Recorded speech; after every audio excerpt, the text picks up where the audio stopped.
오늘은 성찬 예식을 하는 성찬 주일이어서 기억하라라는 제목으로 설교를 전하고 같이 예식을 하도록 하겠습니다.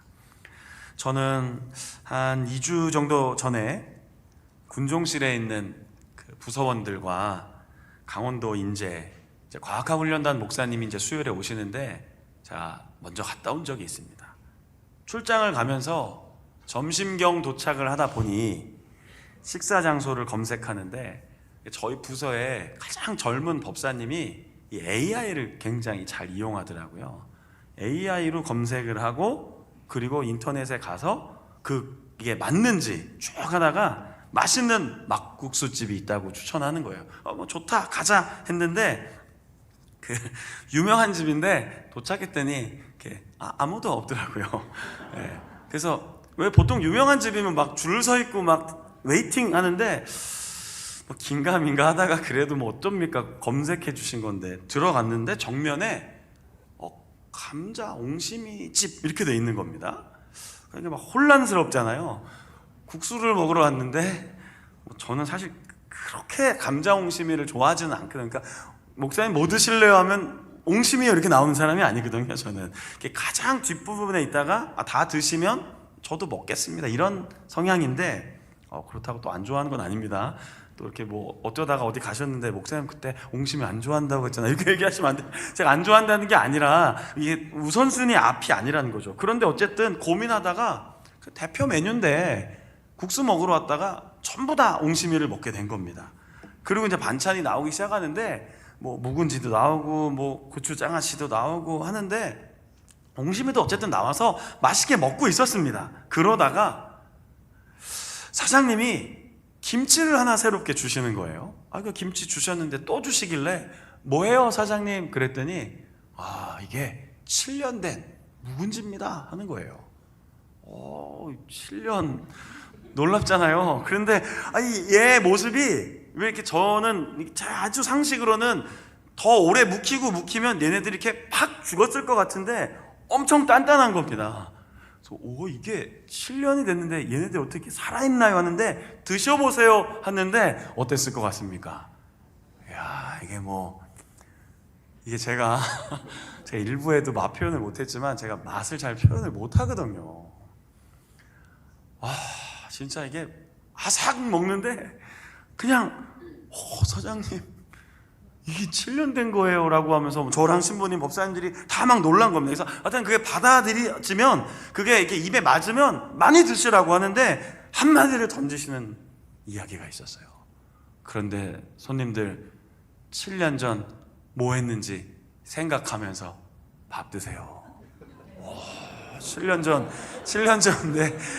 전 안식년도 아니고 7년 전. 그래서 저는 딱 돌아가니까 2018년이더라고요. 그때 춘천에 있었습니다. 강원도 2군단 춘천 한빛교회 막 지나가는 겁니다. 그때 우리 아이들이 다녔던 학교, 제가 살던 그 두밀인데 자꾸 사람들이 두루미라 그래요. 두밀 아파트를 자꾸 두루미라고 해서 너무 이렇게 XK 이렇게 텔레콤 이 사람들하고 하면 두밀이에요? 두루미 여기거든요. 거기도 떠오르고요. 그때 목사님들도 떠오르고 그때 성도님들도 떠오르는 겁니다. 신부님도 법사님도 우리 목사님도 담당관님도 저도 신기한 경험을 했습니다. 김치 하나 아삭 먹다가 7년 전 일을 떠올리면서 웃기도 하고 그때 뭐 하셨어요? 하고 대화를 나눴어요. 단순한 음식이 아니더라고요. 김치 하나에 인생이 담겨 있는 걸 그때 깨달았습니다. 비슷한 경험들 있지 않으십니까? 어떤 음식에 어떤 사건에 어떤 추억이 담겨 있잖아요. 오늘 예수님이 십자가 위에서 죽기 전날에 제자들과 식사를 합니다. 물론 이렇게 성찬 예식, 주의 만찬, 목사님이 가운도 입고 장로님들께서도 오늘 1부도 2부도 가운 입고 2번이나 이렇게 위원으로 해주시니까 좀 마음속에 좀 이렇게 거룩한 예식 맞습니다. 그런데 식사였습니다. 제자들과 마지막 시간을 의미 있게 보내는 식사였다라는 것입니다. 우리도 왜 헤어질 때 종종 밥 한번 드셔야죠, 식사 한번 하셔야죠 라고 얘기하잖아요.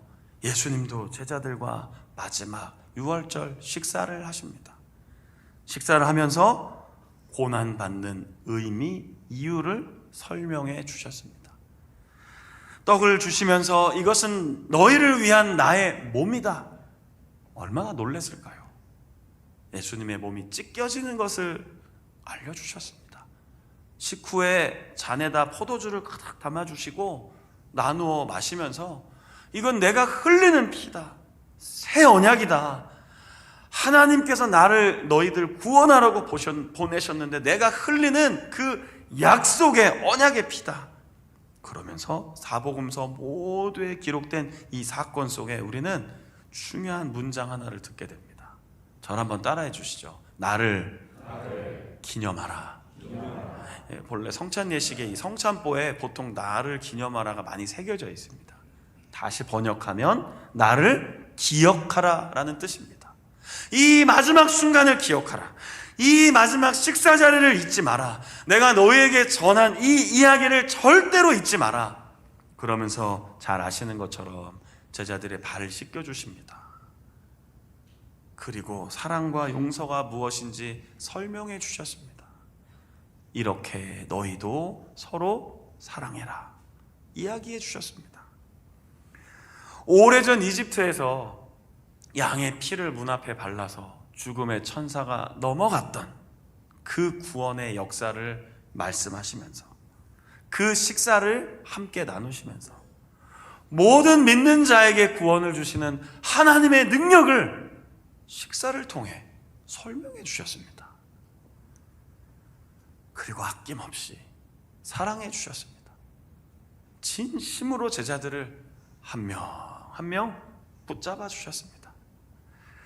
어찌 생각해보면 떠나시는 분은 예수님이고 체포당하고 고난당하고 죽임당하실 분은 예수님이라면 제자들이 조금만 더 철들었었으면 예수님 마지막 가는 길 저희가 마지막에 주님 손 잡아드리고 주님 발 씻겨드리고 주님께 준비한 식사입니다 했어야 하는데 제자들은 그거 몰랐습니다.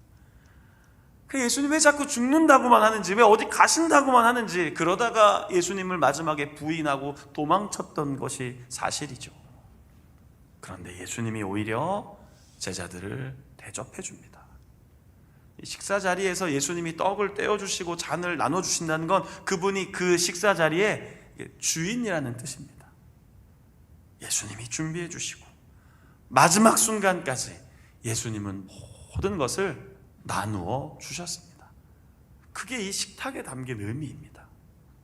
바울은 그 사실을 기억하고 6월절 식사, 예수님의 식사를 언급하면서 고린도 교회에게 성찬에 대한 권면을 줍니다.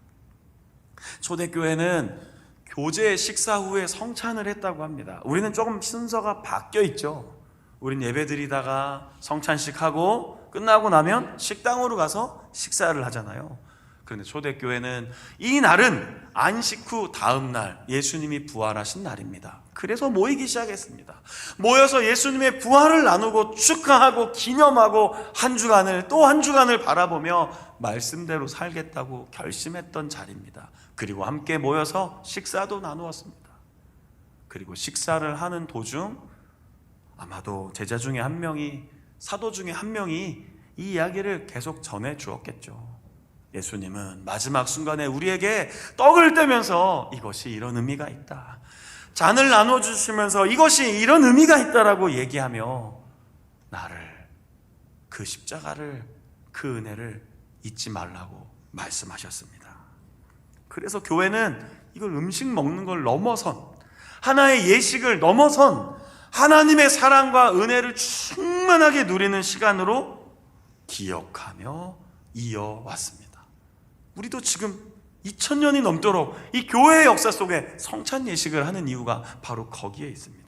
무엇보다 오늘 사도 바울은 뭐라고 얘기합니까? 주의 죽으심을 그분이 다시 오실 때까지 전하는 겁니다. 단순하게 죽었던 사건만을 말하는 게 아니라 그 십자가에서의 구속, 그 하나님의 사랑, 죄인들을 값없이 용서해 주신 그 하나님의 마음, 긍휼, 자비를 기억하고 증거하고 전하라. 사실은 우리도 매주일 해야 됩니다. 사실은 우리도 매주일 이 예식해야 합니다. 그러나 여러 가지 상황과 형편 때문에 한 달에 한 번 하기도 하고 절기하기도 하지만 저는 매주일 했으면 좋겠더라고요. 매주일 예식하고 매주일 예배드리고 매주일 식사를 함께 나누며 우리는 이렇게 사랑받은 사람들입니다. 우리는 이토록 주님이 끝까지 사랑하신 그런 그리스도인입니다. 우리는 그렇게 하나 된 그리스도 예수 안에서 가족된 성도들입니다.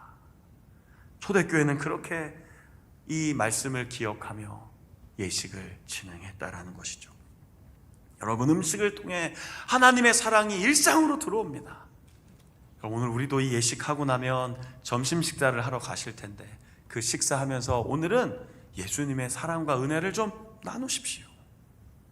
제가 일부 때는 식사 간격이 있어서 이 이야기까지는 안 했는데 오늘 여러분은 끝나고 바로 식당으로 이동하실 거잖아요. 가시면서 예수님 얘기하십시오. 예수님이 나에게 해주신 일을 얘기해 주십시오.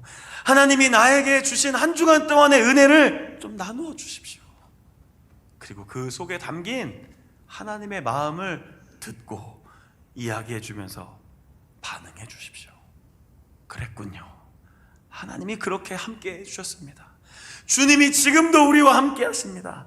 주님이 이 떡과 포도주 그리고 우리의 삶에 우리의 일상에 함께 동행하고 계십니다. 그 사랑을 소중히 여기며 교회가 지켜온 이 성찬 예식을 오늘 우리 성도님들도 믿음으로 받고 믿음으로 먹고 마시고 믿음으로 고백하며 9월 한 달을 주님과 동행하기를 예수 그리스도의 이름으로 축원합니다. 그래서 이걸 영적인 식탁이라고 합니다. 형제 자매라고 부를 수 있습니다.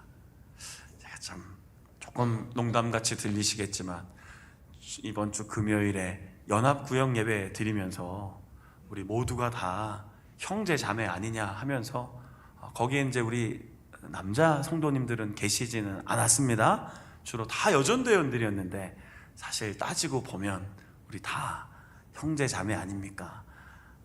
제 나이를 기준으로 제 위로는 저에게 뭐 동생이라고 하긴 좀 그렇지만 그냥 따뜻하게 한번 불러주시고 제 밑으로는 오빠 한번 해보라고 했더니 그날 딱 3분이 그 일을 하셨습니다. 지나가는데 어떤 분이 오빠 이러시더라고요. 깜짝 놀랐다가 아 내가 시켰구나를 깨달았고 어떤 분은 지나가면서 따뜻하게 성도가 한번 하시더라고요. 그래서 감사합니다. 그날 13시까지 제가 허용해 드렸거든요. 점심 먹으면서 1시까지. 자, 오늘은 하지 않겠습니다.